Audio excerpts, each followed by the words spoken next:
All right, what is up, Patreon crew? So excited for this post show because we get to talk to Jim one-on-one. Basically, all your questions will get answered. We'll keep them on as long as we can and see if we can get everyone's questions because he's being very flexible with his time tonight. And I think his mom is even going to like jump into the chat room, which I think is just fantastic. My mom is here. Kim's mom is here. Mom is here. My Your parents, mom's busy. They still don't support us on Patreon. But now that we moved to Seattle, she's like, well, we'll provide you with more beer and food and stuff like that instead, which is that's not a bad deal. Not a bad deal. For you guys in the chat room, if you're new here, what I try and do is I try and pull the questions right out of the chat room. So if you ask them in the main show, ask them again in this chat room. Yeah, consider this a fresh start. And if you're watching on the Patreon page, hover over the video and click the link to bring you back to YouTube. And that way you'll be able to see the actual chat room. If you're commenting on the video in Patreon, I won't be able to see it. Yeah, Patreon is our access portal, so you'll be able to see and watch it there. But if you want to interact with Kim and get the questions asked, just click over to the YouTube. It's a private YouTube link. Only you guys get a chance to see this. So that's where your questions will get answered. Jim and I were just talking very briefly before we went live regarding where he is, but he lives in Flagstaff, but gets to train a lot in Phoenix, and it's so hot there right now that this is perfect, right? Yeah. It was 117 today when I went out for 6-mile run, but I ran at Camelback Mountain, which is probably 15-20 minute drive from my parents' house. They still live in the same house that I grew up in. They've never moved or anything. So I do a lot of the runs that I did back in high school here. It's pretty flat unless I go drive a little bit. The McDowell Mountains are probably my favorite mountain range here. I can get in some good vert there. And I think Aravaipa Running does a couple of races out in the mountains there. But it's technically Scottsdale Sonoran Preserve is where I run. McDowell Mountain Regional Park is this flat section on the other side. That one's no good. That's like Fountain Hills. That's where Javelina 100 is. It's more sloped. But it's so hot, it usually just crushes people. So, I don't know. I guess we talked about heat training on the show many times. I think we've had multiple guests talk about it. Since you are in it almost all the time, you don't really need to do anything specific. You just need to be out in it, right? Yeah, I hang out outside. I hang out at my high school coach lives a couple houses down with a pool, so I'll go hang out with him and his kids and drink some beers. And it's just about being outside, working out outside. I find 1 p.m. to 3 p.m. is probably the hardest time to work out because here we don't have any big trees for shade, so the sun is so intense. But then 3 to 5 is probably the hottest temperatures. But I find it's easier because it's not as intense of sun. And then with that too, heat training is also, I consider skin training. You got to get a tan. Otherwise you're going to burn, or you're going to have too thick of sunscreen on and your skin's not going to breathe as well. But there's a lot of things about heat training. People think there's ways of compensating with altitude training by heat training. Or that it's got its own benefits. I would consider probably altitude, heat training, and probably humidity another big stress factor while working out that's tough to deal with. Luckily, there's not a lot of big ultra races in humidity. I avoid Georgia Death Race. I'll probably go do that eventually. But I haven't done any big humidity races yet, so hasn't been too much of an issue. It's either been altitude, which tons and tons of our races are altitude, which is why I live in Flagstaff, or heat's a lot of factors everywhere right now. So got both of those in Arizona pretty good. Yeah, one of the few, I guess, humid races is Hurt 100 in Hawaii that I really know of. And like you said, Georgia Death Race is notorious. And I think if you get over to Hong Kong and parts of Asia, they get a lot of humidity. Let's get to a lot of your questions tonight. A lot of good dialogue. So go for it. A lot of great questions. A question from Chandra in the chat room. Jim, you hinted at how important it was to manage stress from different aspects of your life. How do you manage stress during the race, or do you not get stressed while racing? Low moments are usually caloric bad hours. I find low, like you kind of gotta forward momentum's good momentum. You have to be ignorant of low moments. It's all going to last short, and you got to look forward to a positive or the end or something. You got to be hopeful or optimistic, I think, in the race. If you stay on top of hydration and nutrition, it's amazing how you don't hit quite as low of patches if you do nutrition right, and you eat enough. I think a lot of people, it's amazing how much people eat when they do go slower, but it's not always necessary or the right type of stuff. The simple gels and hydration mixes are really kind of the best bang for your buck, but they can be kind of harder to stomach or not as nice to stomach. But they'll help you avoid low patches for sure. Yeah, we didn't talk. Sorry, babe, we didn't talk too much on the main show about it. But do you have a specific nutrition plan? Are you using? You've mentioned liquid calories. Is it a certain brand? People are going to want to know this for sure. I run for Cliff Bar, so I'm using Cliff products out there. And then for what's good too is they're out on the course at the aid stations. They're a sponsor of the race, so Cliff is kind of awesome to train with because that's what they have at the aid stations. I'll be carrying my own powder though, because I've also known working aid stations, the mixtures aren't quite right, and I definitely want to be on top of how many calories I'm taking. And every bottle that I drink with calories, I want to be. I'm mentally keeping track every hour, and I want to hit minimum 350 probably per hour. If I'm hitting 300, I know I'm going to hit a low patch. If I'm hitting 400, I'm probably going to stay pretty stable. And sometimes your stomach has a rough patch of like you need to take a deficient hour and slow down a little bit, but then you got to eat at some point. So slam some gels at that point, and I'll be taking Cliff shots. The lemon, the citrus, and then the strawberry are the two flavors that I use for that. So nice, excellent. Keep going, babe. Question from S. Ward: what section of Western States is the most challenging? I think climbing out of the river last year was the hardest. I didn't have any water, and it was just completely exposed for 2 miles up a road. It's hardest. Sorry, excuse me. I think I said hottest, but I was also thinking it was the hottest part of the day.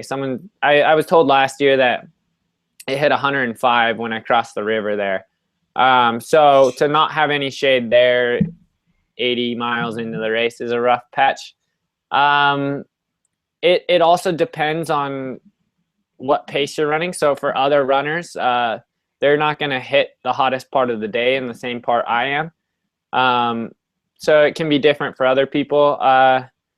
Last year, the hardest part, well, for me, it was the last 6 miles. I don't know. I really feel like I had a really magical run last year. And the first thing I thought last year was just like, I don't know if I could run that great of a race again. But what gives me confidence is I was able to really nail JFK, Tarawera, and even Gorge that I didn't feel quite as excited about. I've been able to put up consistent big performances that I draw a lot of confidence off of. And when you're kind of on a roll, hard patches and low moments, you kind of forget about them a little bit. More or less the whole day is a numbing pain and a numbing low, mediocre kind of thing, but you're moving well and you kind of get excited about that and you build off of that. So that river crossing last year certainly made the rounds as far as the viral buzz at the race. I mean, I remember I think we might've been at Forest Hill waiting for Brian Morrison or something like that at that point when we've heard about this. Were you scared? I mean, that you almost got swept down the river for those who maybe are unfamiliar with the moment, but the video makes it look a little terrifying. Were you? Yeah, no, I think the video and everything got completely blown out of proportion. And then the angle on it is kind of funny in that the guy on the boat was looked a little closer than what he really was. He wasn't actually associated with the race at all. And there was no contact or anything or exchange. I think he put out his hand for me and I just said, no, I'm good. But there's a funny picture that Mike took of him standing in the background and me still kind of really awfully swimming. And it's like, I'm in 2 to 3 feet of water at that point. And it's like, I say in retrospect now, I was so focused on staying below the water to keep my core under the water and keep cool that I didn't keep in mind of like, oh, you could also stand up at this point and stuff. Yeah, no, it was never really a problem. Chris Thornley is Craig Thornley's brother. He's a Squirrels Nut Butter guy, but he's also a Patreon supporter. He's he might even be watching right now. Yeah, nice. But he's also the on the raft for the river crossing. So it's someone that I know personally. I've been able to talk with him, and he's like, yeah, it wasn't an issue. That's why like I wasn't there in the boat next to you, like, because if I think you're in trouble, I have to go get you. This year sounds like we'll be in a boat, so I don't get to redeem myself this year. So there'll be another year where I get to swim it. I'll send it anyways, I guess. I don't know. Yeah, it'd be pretty funny if you towed the boat. I don't know if you could convince them to let you swim and then tow the boat. Pull the boat. Pull the boat. Just I think you put the rope in your mouth if you get outside of the boat. But at the end, I definitely plan on dunking in the water before heading up that hill. Sweet. Lots of questions about what shoes you're planning on wearing for Western States. I think I know. What do you think? I think a prototype. I think it's going to be one of the road flats that Hoka makes, but with an outsole, like a Speedgoat 2 outsole or a Challenger 3 ATR outsole. So we do have some prototypes going.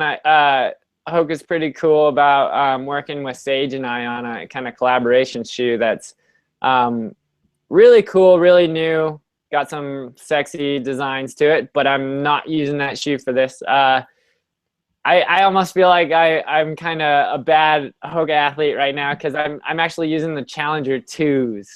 I love that shoe. I used it in the Grand Canyon rim to rim to rim. I used it. It saved my calves at JFK. I tried to run JFK exclusively in the tracers, and my calves just started knotting up around mile 35 to 38, and I switched them into the Challenger 2s, and everything just eased back, and I was able to start flowing again at JFK. That's what I wore at Tarawera. I wore it for the majority of Gorge. I switched out for about 10 miles in Gorge into the Speed Instinct 2s, which is a prototype. I'm pretty lucky because I have a size that I get to test a lot of shoes. It's not because I'm Jim Walmsley or anything. It's like I just got a lucky size foot. So I get to test some shoes with Hoka, and they're awesome about working with me and stuff. And just the amount of innovation and kind of prototype stuff that they're willing to try is really cool that I get to see some of that stuff. But I'll be in the old Challenger 2s actually. It's my tried and true shoe. I don't get hot feet necessarily in that. Something new in this one is I get to debut the new Drymax Walmsley socks for the race. So that's kind of cool. Nice. Yeah. So I'm excited about that. Do they come with a bag of Starburst candies? Oh man, what makes them Walmsleys? Yeah, what makes them Walmsleys? They say Walmsley on them.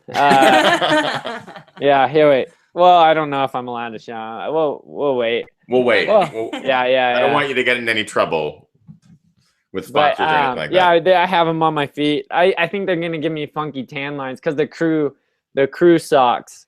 And I think if you enter the Western States prediction contest on irunfar.com, it's in one of the prizes is the new Walmsley sock.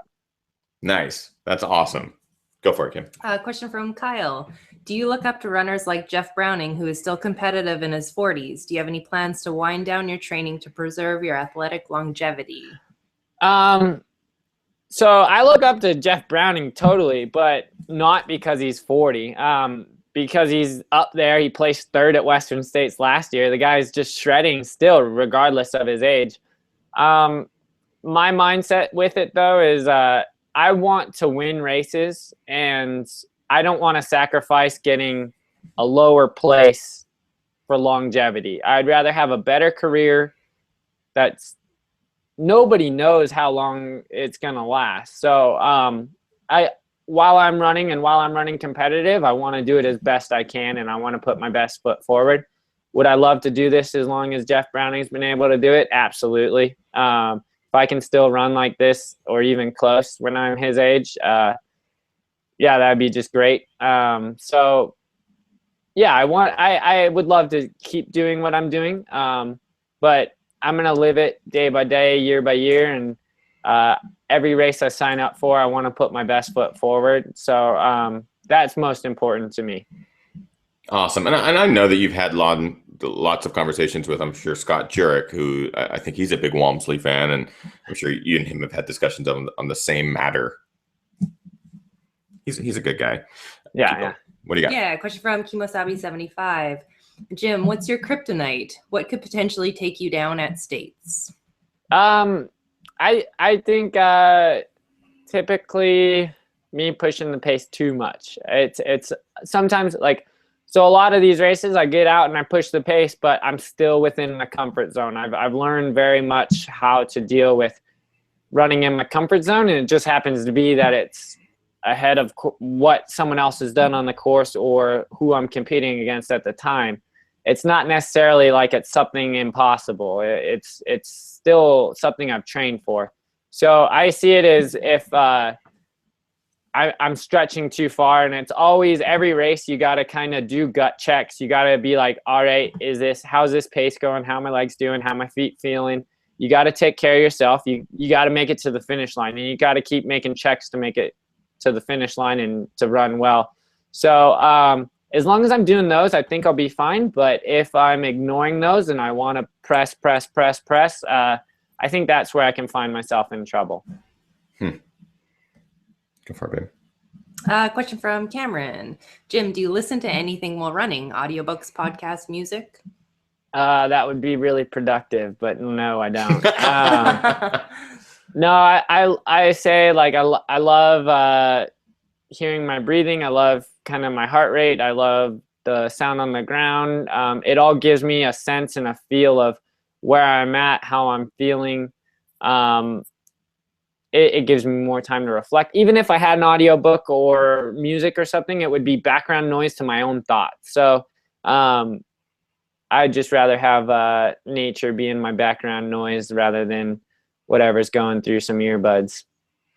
We got actually a pretty good question here from Randy Cafaro regarding if you win or course record. Will it disappoint you if you win but don't break the record, or is it record or bust? I think is interesting. Well, I mean, you got to draw positives out of any race, and I think competing at an elite level, you have to be an ignorant person in the fact that nothing bad ever happens. It was all a great experience. And you just have to be that way. You have to be short-term memory. You got to be ignorant about all I had were positives today. And everyone else is like, you had the worst day ever. And you're like, oh, I learned so much. It's about building, and it's a psychological thing of, you got to look at positives. So no matter what, it's another 100-mile race under my belt. I got to get a finish. If I didn't get a finish last year, I actually wouldn't have technically had the points for UTMB this year. So kind of small world thing that walking it in the last couple of miles actually pays off, getting points to actually legitimately qualify me for UTMB. But then something I think about with that, just sidetracking a little bit, is like, I'm like, that was Tim Tolson and Zach Miller's first 100-miler. There's no way they had points for it. So it's like, why are they making me get the points if they let the exceptions go? It's like, but I also am glad that I had the points to actually qualify. But there's all sorts of positives you can build on throughout a day. And it's a 100-mile race. Like, so much happens. There's going to be good stuff and there's going to be bad stuff no matter how the race plays out. And I think no matter what, you got to build off the positives. Nice.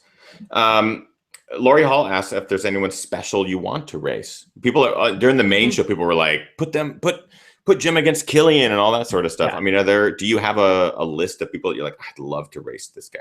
Oh yeah. So many people put Killian on a pedestal. yeah, I totally want to race and I totally want to beat Killian. Why wouldn't I? When people put him up there, it's like he's just another guy out there running just like any one of us. And I believe he's beatable just like any one of us. So, yeah, I'm really much looking forward to that matchup at UTMB. I think he's really put a lot on his plate before that. But to each their own. If he can manage it, more power to him. But I love racing the Europeans. It's kind of a cool, fun American versus European thing. I think going to Spain in March for Carrera Alto Seal, which was a really awesome race. Lolo Diaz is the race director, and Zach Miller actually did that race the year before.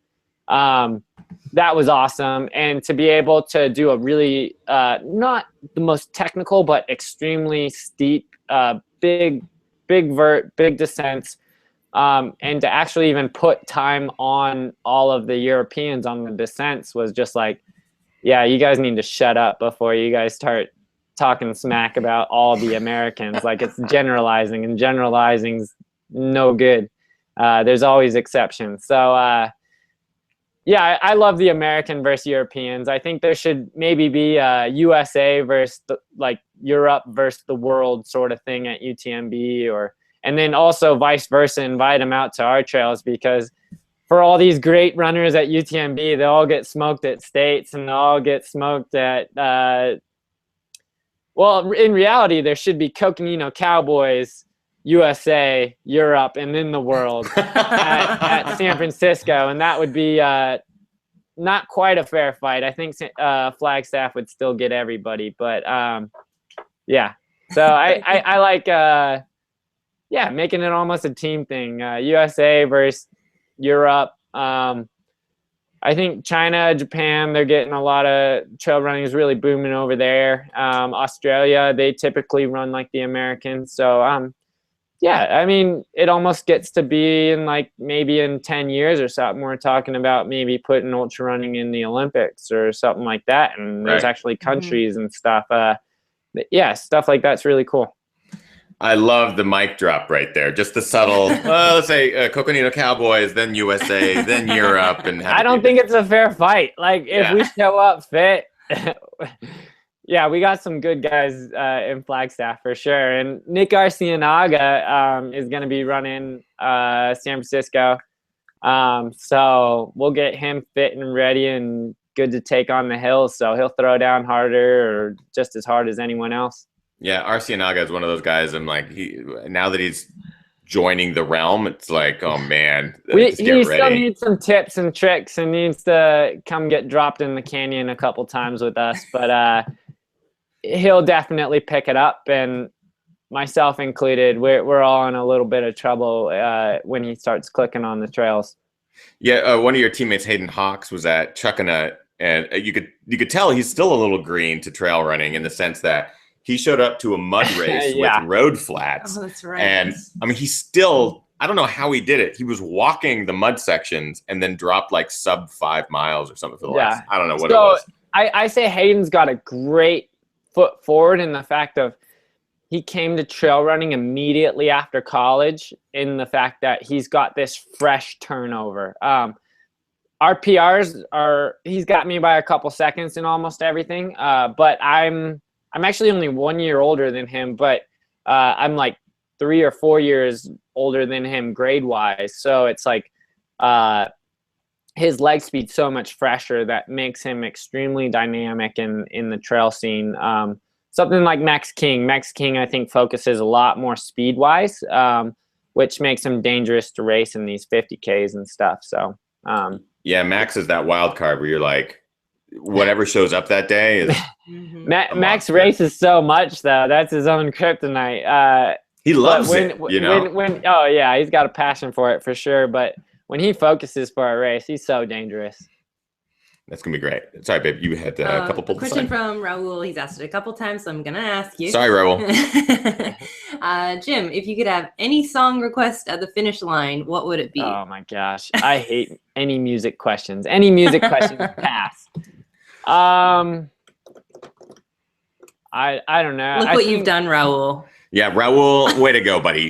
Terrible question. Actually, Tim Frericks and Cody Reed would get this more out of anyone because 2016 Lake Sonoma took a pill in Ibiza, came on right before the race, and I was so amped up on caffeine, Red Bull. I take caffeine pills too, so I was just going nuts in the car as we're pulling up into the parking lot and stuff.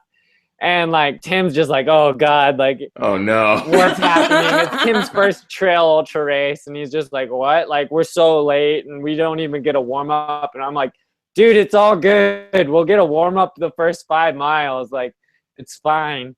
And so that was kind of the trip that sparked like, we need to do this, and we need to get some sort of ultra trail group together in Flagstaff. So that's kind of the song at the time that got me amped for Lake Sonoma 2016. That's pretty awesome. I was going to say, Raul in the chat was pretty funny. He's like, the only question, and I DNF. And the next comment is, Raul stopped Jim, which I think is really great. But Jim managed to answer the question. Yeah. So technically no one has stopped Jim during the show. Question for Bernard in the chat room. Jim, do you think about running out on the East Coast, Eastern States 100? Yeah, I think the more I can branch out, especially in the coming years as I've become more of a public figure in ultra running, I want to branch out more. I want to travel more abroad, but I also want to travel to lesser big races. And sometimes that might even be volunteering at an East Coast race. Like doing something like that would be really cool. Like, yeah. And I know like even Canyon de Chelly here in Arizona is really special because it's on the res, and the res is surrounded by all these world-class pro runners, and not a lot come onto the reservation. So that meant a lot to them last year. East Coast, yeah, it's a different type of racing. I love it. It's typically, if you talk southeast, you get a little more humidity. Up northeast, you get a lot of roots, a lot of rocks. Yeah, I love it. I love all sorts of terrain. I like new challenges and stuff, and definitely like it. I have won JFK 3 times in a row, so that is an East Coast ultra. So you're forgetting a little bit about that. But no, I know what you mean. I need to get on the trails in the East Coast probably at least once a year. That'd be good. Nice. Let's do one more question. And we'll let Jim get on with his beer drinking and hanging out, relaxing, kicking the feet up and stuff like that. Yeah, there's a question from Kyle as well as a few others asking about what kind of strength training or cross training do you do, if any? I try to do Wednesday lifting at this place called Hypo 2 Chiropractic. Hypo 2, yeah. We know that. Yeah, we know them. Yeah. Right on. So every Wednesday, Team Run Flagstaff, Nick Arcianaga, Tyler German, Lane, I don't even know Lane's last name. He's from UCLA, big tall guy. I think Cody Reed started doing it recently and stuff. Every Wednesday we get together, do some core and strengthening, mostly targeting abs and glutes. But I've been running uphill so much, I'm like, I can't take it. It makes me so sore doing that stuff. So this training block, as much as I hate to say it, I have not done any cross training or strengthening. A lot of that just becomes because I've been healthy and I've been able to keep crushing running wise. If I had a more injury prone or had some injuries flare up, I definitely look into doing more core and glute work. Usually that's literally the standard, everybody's weakness. Target that stuff, but yeah, right now I avoid the upper body and I just run a lot. Nice. That makes me feel good. I can now continue to avoid the upper body. And no, but these are just more examples of like bad habits that I get away with diet, and now like, I don't know. Everybody says you should do this and that. If you're gonna do anything, just go in your room and do some sit-ups for a while. Some of my favorite documentaries are about like the Robinson brothers in Kenya. Yeah. These Kiwi guys that are these white guys that moved to Kenya at 18 or 16, and they're just crushing. They're both like 60. One's a 60 flat half marathoner, and the other one's 59 high. and which is just crazy fast for the half marathon. So they're kind of cool guys to watch. And like on my downtime, I always got something to improve on. And yeah, I need to do more plyos. I need to do more stretching. I tried to do hot yoga as my Western States buildup. I did it once and I never went back. I have 9 more sessions that I paid for, but I don't know. That's really gnarly, man. Yeah, that's hot yoga's not for everyone. Hot yoga is not it just made running really hard. Like other things, I'm like, I got to get my run in. And if core and cross training or hot yoga is like making me not get the amount of running I need to get in, it's like I can't do it. So I've been really happy with my training block, and I've been focusing mostly on that. Last question, and this one's going to come from me as we bring Gus up because he's freaking out. Anything new that we should look for on race day? Last year, you surprised everyone with the holes and the crop top, the sick 1991 shades. Is there anything that we should look for that Walmsley's going to be dropping on Saturday for the Elite Crew here? It'll be a pretty similar outfit as last year. I got the crew socks going. That's about biggest difference, and I'm hooked out. Sweet. So do you have anything on your back? Like, do you have like a stencil on your back that just says "Catch me if you can" or something? My high school coach is trying to get me to do some hashtag on my stomach. He's like, "You're wearing a crop top. You got to put something there. It's real estate." And it's like, and then we started talking about we should do some secret like hashtag that no one's ever done, and then it's got a secret message if you search the hashtag. But then it just went to, I don't want to put something on my stomach. So I'm going to be boring. No, not really. Last year worked really great. I think I'm putting a little more redundancy, and I'm going to basically, if I get contact with you the day before the race and you're involved in my race day stuff, whether you're bystander or driver or the actual person, everybody's going to have a redundancy package of some extra calories and stuff if someone doesn't show up at an aid station. But having Cliff Bar at the aid stations really makes it pretty redundant in itself, because I know how Cliff blocks deal with my stomach, all their shots and their hydration stuff. So yeah, there should be a lot of redundancy built into it, but outfit wise, it's gonna look almost pretty similar as last year. Nice. I'm thinking about that belly hashtag. I'm like, train race beer. That's the ginger runner hashtag. You should have done that on your belly during I should have done that on my belly. Oh man, no one would want to use it after seeing it on my belly. Let me know how much your belly costs, Jim, if you want to do a train race beer hashtag, or your lower back tramp stamp. Lower back tramp stamp.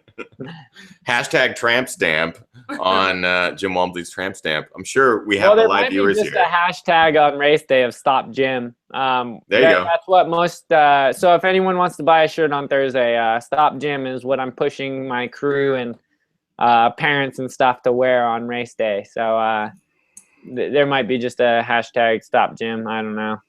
You know, Chris Mocco was on it before we were on it. The reason I like it, and it's not because Chris Mocco also had it, but I think it's going to hold you accountable a bit. I feel like just having shirts that say Stop Jim is kind of, it adds that fuel to your own fire, because you know, the last thing you want to do is let down every owner of a Stop Jim shirt, you know? Oh, you don't want to look silly. And even, I mean, one of the biggest things about telling people I have goals to break sub 14. I have goals to set a course record, and I absolutely want to win, is just when you say goals out loud, you tell other people, you make yourself vulnerable. It's a very good goal setting mentality, and it keeps you accountable. It's like it puts yourself out there for success and failure. And for me, that's huge. Of like, you don't want to look like an idiot. So, you know, go throw down 1350 and everybody's happy. Yeah. I'm also thinking that you should get prison tattoos of tears under your eye for each person that you pass in states, which is going to be 343 other people. I don't think I'm going to pass anyone. I literally have plans to, if someone wants to race me the first 100 yards, I'm probably going to not give them too much of a head start. And then, I mean, how I've played it out in my mind is maybe even someone chases me a little bit of escarpment, but I'm planning on running 100 miles by myself. I've been mentally planning on running completely solo and by myself all day for 15, 14 hours or so. So 13 hours maybe. So that would be nice. I think that's awesome. So I think it's freaking awesome. It's just mentally, I've been planning on a complete solo day, and I don't want to share my Western States day with anyone until I pick up one of my friends as my pacer. So yeah, I'm looking to drop people early and often. I think that's awesome, dude. I can't wait to watch it unfold on social media. This is the one year I really, really wish I could be there. Who knows? Maybe last minute Friday we'll do a road trip down and just watch from Forest Hill or something. But man, Jim, it's awesome to have you on the show and now in the post show. I know that the Patreon supporters are flipping out. You're going to have a couple hundred people here, plus over 1,000 during the live show that are going to be cheering you on, plus countless around the globe. Yeah, I mean, when I've even told my dad about this, of like, one of the craziest things is this feels like a hometown race. The amount of people that have just like, I'm pulling for you and stuff is just overwhelming, and it's so nice. And I couldn't be more appreciative of, like, I don't know how I go out to California and Tahoe and Auburn, and this really, really feels like a hometown race. It's just, yeah, it's very humbling, and I'm just appreciative for sure. Awesome, man. Well, enjoy the rest of your week of just relaxing and the build up to states. I'm sure once you get into Squaw Thursday, things are it's gonna be crazy. Your Friday is probably already booked out solid, but make sure you pull some time for yourself, as you already know. But we'll see you, man. I'll just disappear on a run. Yeah, I appreciate you having me on here, and yeah, we'll talk to you soon, and hopefully set off some fireworks on Saturday. Absolutely, dude. Get it. Thanks. You got it, man. Appreciate it. Thanks, Sweet. Jim. Later, Jim. Just go ahead and click the hang up button, and we'll hang out with the Patreon supporters for a little bit longer. Have a good Later, one. man. See ya. Unbelievable. That guy. That's going to go one of two ways. I think he's going to go sub 14. I think he's going to do what everyone says that he can't do, or it's impossible. I think he's going to break the course record, and I think he's going to go sub 14. I just think it's really cool to hear somebody talk so openly, honestly, and frank about how they feel about what they want their day to be. Yeah. A lot of people, I feel like, hide that or keep that for themselves, or aren't brave enough to kind of just put it out there. So I think it's really cool. In our sport, there's a certain level of humility, but also camaraderie. And I mean, look at the women's race at Lake Sonoma, where Magda and Casey ran the whole race together, just enjoying each other's company. Right. That's what trail running is. The trail running is all about enjoying each other's company and having a blast, and maybe winning a race, or that sort of thing. In this case, Jim's like, I don't care what happens behind me, really. I just want to. He's like only worried about himself, and what he just said is indicative of that. I want to run 100 miles alone, and I don't care how anyone else's day goes or any of that. The only people I want to see are my pacers that I pick up. It's like, geez. He doesn't care if he's like calling extra attention to himself, or like somebody, Jesse in the chat room says it paints a target on you, so it takes a lot of guts. Like he didn't care.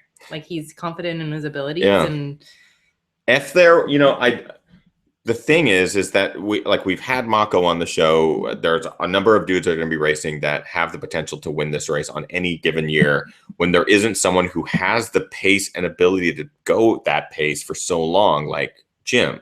So that's what's really interesting, is Jim knows that he's the fastest guy out there at that distance. So he has that ability to kind of boast a little bit. He hasn't had a bad day that I know of in any race recently. Last year, the bad day only started because of a wrong turn. It was a navigational thing. It wasn't even a bonk or anything, in which case that's what takes, Sage Canada, that's what took him out last year, was the heat and the inability to keep calories in. It had nothing to do with navigation, had nothing to do with anything other than that. And so far, I haven't seen that happen to Jim at all. So this will be really interesting. So what that means is no one's seen a bad day for Jim. So no one knows what a bad day looks like for Jim. Maybe a bad day for Jim actually means finishing in 14:01 And he bonked for 60 miles. And who knows? Frick, this is going to be crazy. I want to let everyone know, thank you for being our friends. I don't know. Now we are going to get sued for copyright. No, because it's a private video. Oh, okay. And that was a terrible rendition. Thank you for being just like the original. It's almost a replica. Thank you for being a Patreon supporter, everyone. I think I have an announcement. Maybe I'm looking, and it looks like we surpassed one of our goals on Patreon. I'll confirm this later tonight. Patreon will probably send an email to everyone without our permission. But I believe we surpassed our top tier goal of number of Patreon supporters tonight, because we had a bunch of people who are probably watching tonight who jumped on after watching Jim Walmsley during the main show and wanted to watch the post show for as little as $1. That's kind of one of the perks of being at just the base level support, is that you do get to join us for the post shows. And as many people have noticed, the chat room is much more cordial and polite. And the chat room was insane tonight. Yeah, so. And I expected that. I expected a lot of people. We had almost 1,000. I think we might have passed over 1,000 at one point. But I knew it was going to be a lot of mishmash. We have our regulars. We have you guys, the Patreon supporters, who are always very pro and very nice. But then we have those who maybe are watching for the first time, and all they want to do is pick apart the guest or ask about PEDs or that sort of thing. Yeah, or also spicy. Spicy was the best word. Spicy was a good word. And I was going to ask the question about states and doping, but obviously I can't project to the audience, hey, here's my list of questions I'm going to ask, or my direction in questioning. I can't just come out within the first 5 minutes and go, so doping, let's talk about it. Right. There's finesse to interviewing, and the audience just doesn't trust me. And there's flow to how things go. There's flow. Yeah. I gotta give Kim a chance to get some questions in. I gotta give myself some questions. Gotta let Jim ask questions of his own and answer his own questions. Yeah. Anyways, so tonight we're gonna just talk briefly about, we're back. We are getting this studio kind of built out behind us. You see that this is the Ginger Runner set for all of the reviews. I actually like how clean it looks. The set? Yeah. Without stuff on it? I do like stuff, but I do like how clean it looks. We can do something similar, because we talked about. So for those who maybe watched one of the Patreon crew lives, which we're going to be doing another one this week, once I get the studio space kind of built up a little bit more with the desk and stuff like that. But this is the backdrop that I use for all the Ginger Runner reviews. Normally, these blue marks indicate where frames are hung. So I am thinking about doing that again, just going back to the same Ginger Runner set, since this was portable. But we do really like the wood. Crispin says, do not like the blue tape. The blue tape will not be there. That was simply to allow me to remember. So I'll probably get this back up and running this week as well, but we're building Kim's on the other side of it. So Kim will have her set that she'll be able to do her reviews and continue to do her videos on her channel with. The little Gus is so cute. Look at him. So alert. He's so guys. He's happy. But we have a corner of the room that I think we're going to use as our Ginger Runner Live corner, which at this point it's unusable space, because there used to be a wood burning stove on this little pedestal. But what it might allow Kim and I to do is maybe even set up a little bench that we can sit on, but we can do whatever we want with the background. So what that would mean is maybe if you guys like this, we can do something like this, but I want it to be a Ginger Runner Live special set. So something specific to Ginger Runner Live. People are talking about that. The mic is in focus, but we're not in focus. Is that true right now? Yeah, we might be a little blurry. We might be a little. It's also getting dark in here. We have one light in the room. I think Randy said, "Oh, lighting looks different." We don't have actual lights set up right now. No, so we have none of the studio lights set up or anything like that. See how I'm changing the focus, guys? Oh, that's good. The focus is called infinity focus, which is what I had during the main show, which means everything is equally in focus. So if I put my hand here, it's in focus. If I take my hand away, we're all in focus. It's infinity. It's probably a little soft purely because Google Hangouts by default makes everything a little soft, which kind of sucks. And the light is a little dim. And the light's a little dim, so yeah. So people are really curious as to if the room you wanted became our studio, or if the room that I originally wanted as our bedroom became our bedroom. It took me, when I first came to get the keys of this new place. By the way, we have a lot of new Patreon supporters, so some of this talk you might be like, what? Just to refresh, Kim and I just moved to Seattle from Los Angeles. We moved into this house. It's not big, but it is just bigger than where we were living before. it has 2 bedrooms, one of which is our bedroom and one is going to be this office. We are in one of them. Has a kitchen and a living room and a bathroom. That's basically it. It's very small. But we did a live stream, which you can actually watch depending on what your tier you're at. But there's a live stream that you can go back and watch where we kind of do a little tour of the house. And we had a question of where do we put our stuff? Where do we do our office? And where do we do our bedroom? So when I came up to Seattle a month ago to get the keys and walk through the place, my first thought, if you remember, there's a bigger room with the stove spot, and then there's a smaller room that's got better lighting and a skylight. My first intention, or my first thought was, oh, the bigger room with the stove remaining, there's no stove there now, but there's like a little platform. That should be the bedroom because that's the bigger room. And then the other one can be a smaller office, just like what we did in Los Angeles. As I was in that house for a day, I realized maybe we make the bigger room the office just because there's more stuff to fit. We can do shipping in there and other things like that. And then the other room can be a nice, more intimate bedroom with the skylight, which is great. So when I knew I wasn't going to make a decision until Kim saw the space, Kim needed to see the space before she could make her choice. And when you first got here, what did you think? I was like, I'm moving. Yeah, Kim's like, I'm done. Peace out. No, so when I first saw the space in person, I was more drawn to the smaller room for the bedroom. So Ethan did technically win, you guys. Technically? I technically won, but it wasn't a competition. It was just a matter. Competition. It was just a matter of Kim being in the house for 24 hours before going, yeah, this needs to be the bedroom.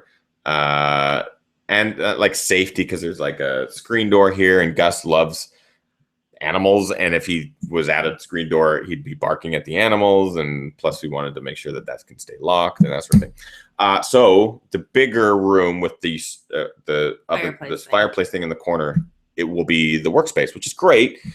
It really didn't make too much of a difference, but we're at least going to be able to plan it out a little bit better, which I think is awesome.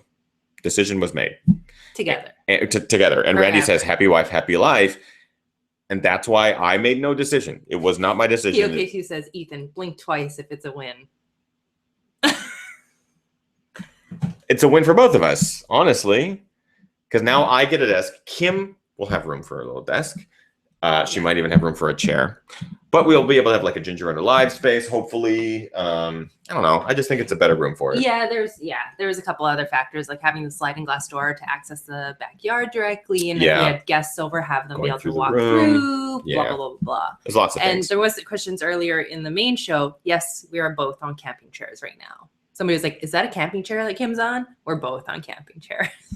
Yeah, we got rid of everything as much as we could in Los Angeles. I don't know how we still had so much stuff, but we got rid of as much stuff as possible from Los Angeles, which included the stools that we actually just didn't really like in the long run. I think we're $20 IKEA stools. They're only comfortable for about 30 minutes. 30 minutes, and our shows would go longer than that. We'd stand up and go, oh. We have no couch. We have no bed frame. There's lots of things that we just don't have.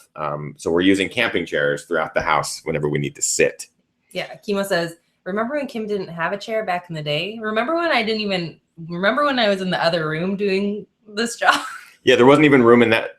There still wasn't room in that room for 2 people. It got hot. It's got hot in here too. Yeah, Kim, you were in the living room for some days. Direct messaging you questions out of the chat room. Yeah, those are the olden days.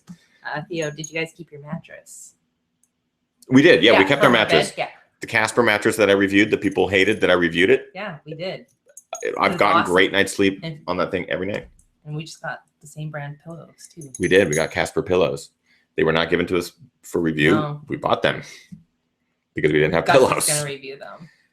Look at that little guy. He's so. Any other last minute questions before we go? We'll do a Patreon crew live this week. Maybe some music streaming live once the studio gets set up. Oh man, there's so much unfinished things. We really wanted to go to States. We kind of, over the last few days, have just kind of decided that maybe isn't the best idea, which sucks because I really want to go purely as a filmmaker. And I would love to go down and film something. I would love to film Jim. I would love to make a movie about him and States. You should but potentially make it work. We've been traveling and trying to get settled in and stuff like that. there's going to be so many people following him.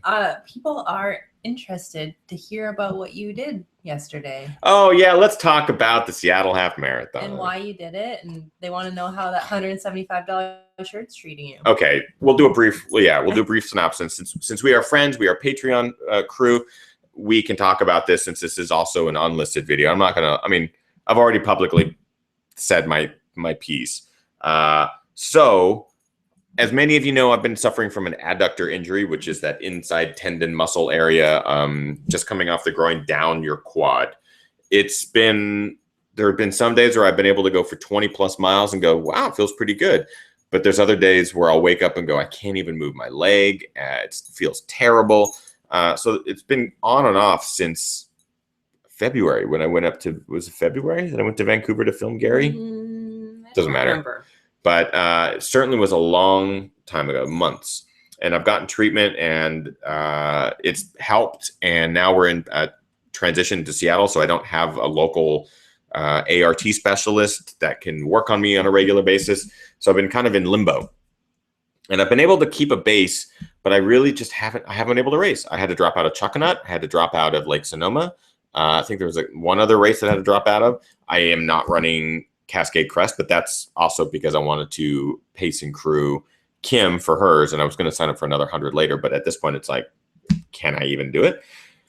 So I just got really mad and I got frustrated because I can still run on it, but there are certain days where the running is not great. In fact, I have to like cut a 20-mile run to 5 miles because it just hurts too much, that sort of thing. So it's unpredictable and it doesn't allow my schedule to train properly for bigger races.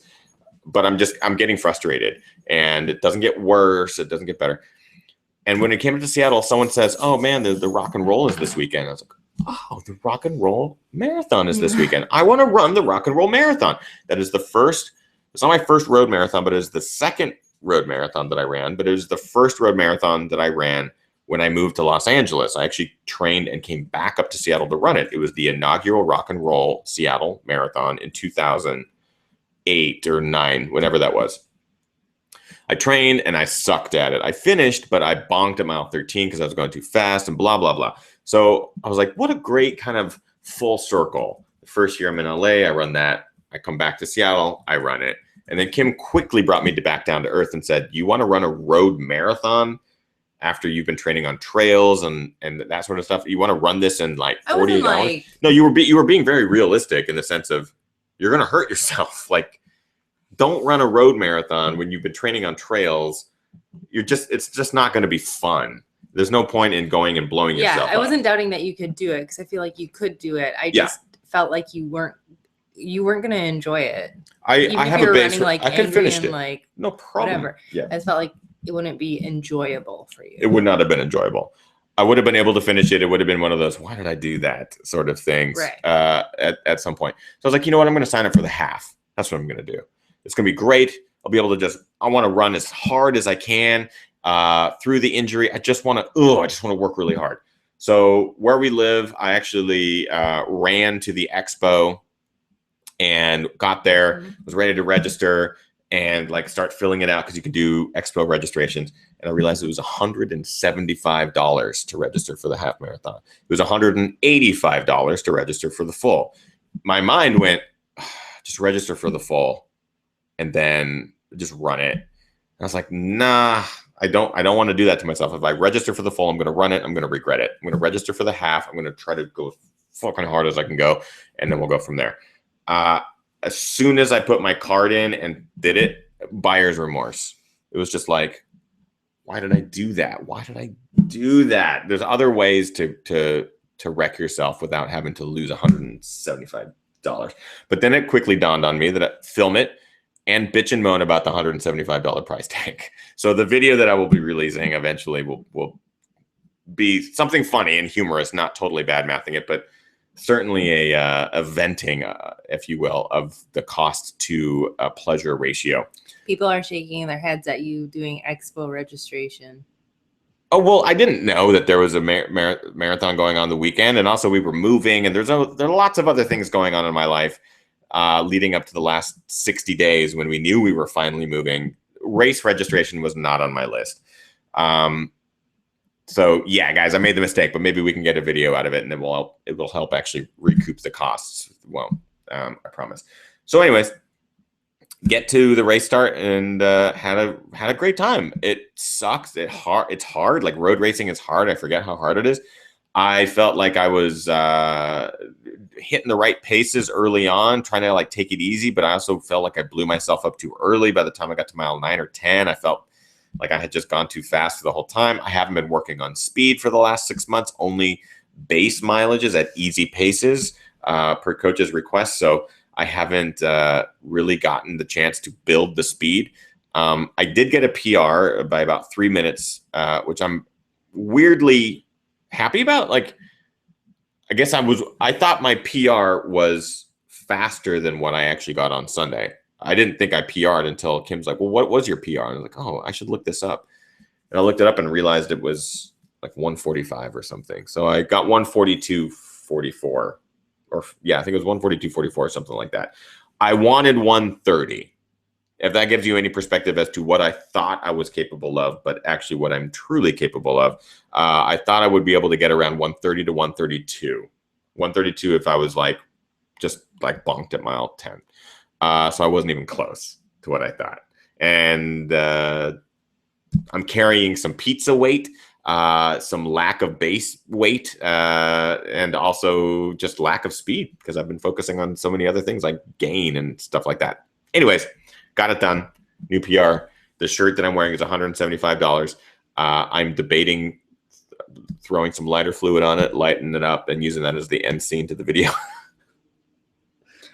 Or donating it. Or donating it to charity. Congrats to Josh Powell in the chat room who ran the Seattle Full. Hey, cool. Patreon supporter, obviously. And he says that earlier his comment said like the race was pretty good except for the like not so pretty out and back at the end of the 99. Yeah. And then he also just said, don't forget the hour and a half wait to use the bathroom pre-race that caused a ton of people to miss their starting crowds. So when I used the train to get there, which was dynamite decision making. The train was great until it was like packed busy like New York, but it was great. And when I got off the train, the bathroom lines were very short. I took maybe 3 minutes to tie my shoes and kind of get situated, and then looked around and the lines were blocks long. They clearly misjudged how many people would need to use a porta potty before a race. They had no accommodations for the number of people that they had there. I'm like, how many years have you guys been putting on this event? But I remember in 2008 or whenever the inaugural, it was either 2008 or 2009, there were so many problems I had with that race. Right. One being lack of porta potties. The route was terrible because it ran across I-90, which is boring, and 99, which is boring. Seattle is a gorgeous city, and this race took place in the most unflattering of places, course-wise. So this year, I heard they had a new course. The half was fine. It ran along Lake Washington, which is beautiful, but then ran down Rainier Avenue, which is also not, it's kind of gross. There are other routes that they could have taken. I'm not going to say easily taken because I don't know the permitting or how that works with shutting down streets and stuff like that logistically in Seattle. I do know for a fact there are better routes, and they still have that 99 Highway 99 out and back. That Highway 99 through Seattle, they shut it down. That's terrible. Josh says that was his first race ever. Your first race was the Seattle Full Marathon? That's baller, because that's a tough marathon. There's lots of hills. That's great, man. Huge congratulations. I'm sorry about the porta potty line. I'm sorry you heard 40 toilets for 28,000 people.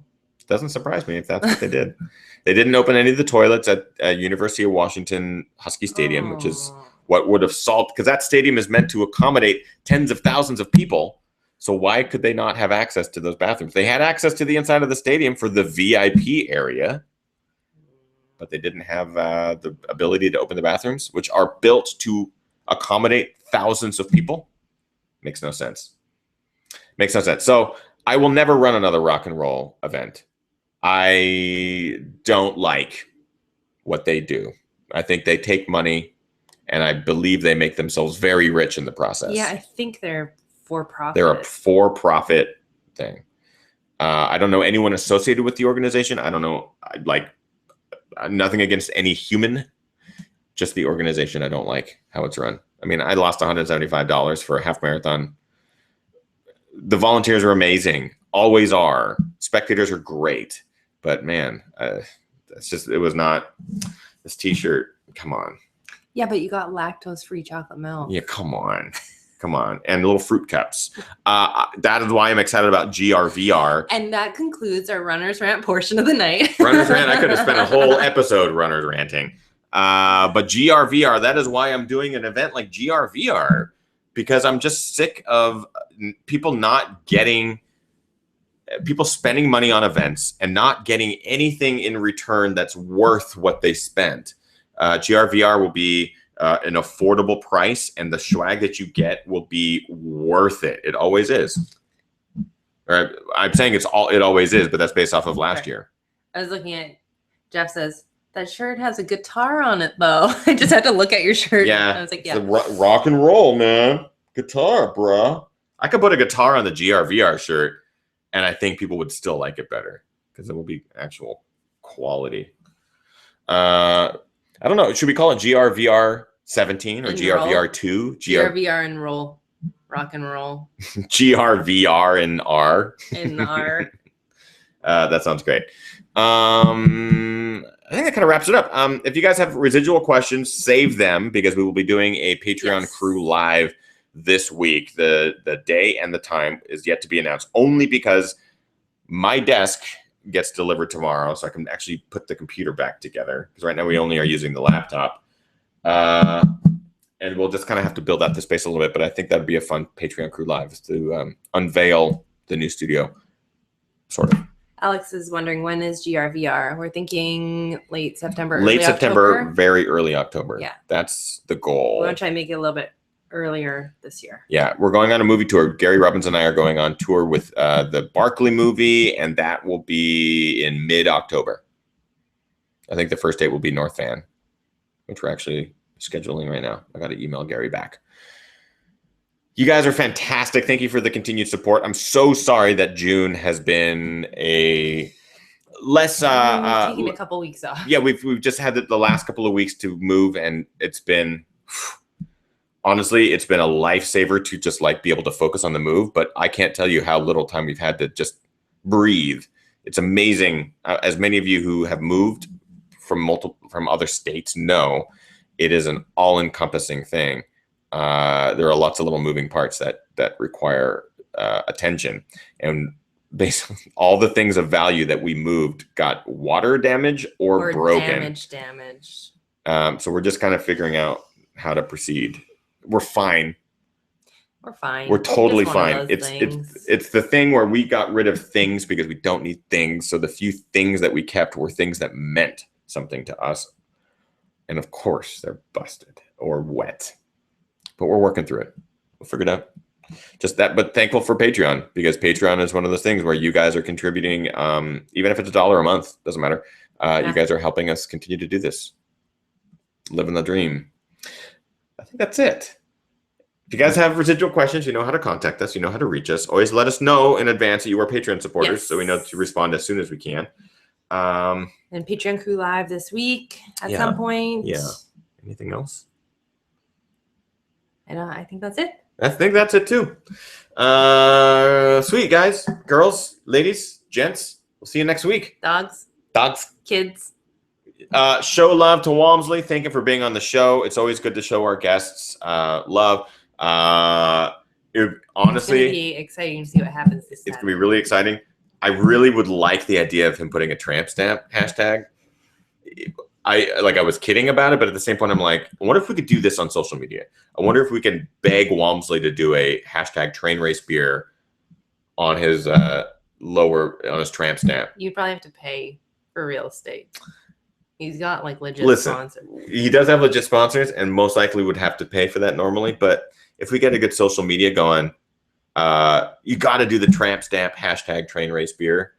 Maybe on race day. It might just happen.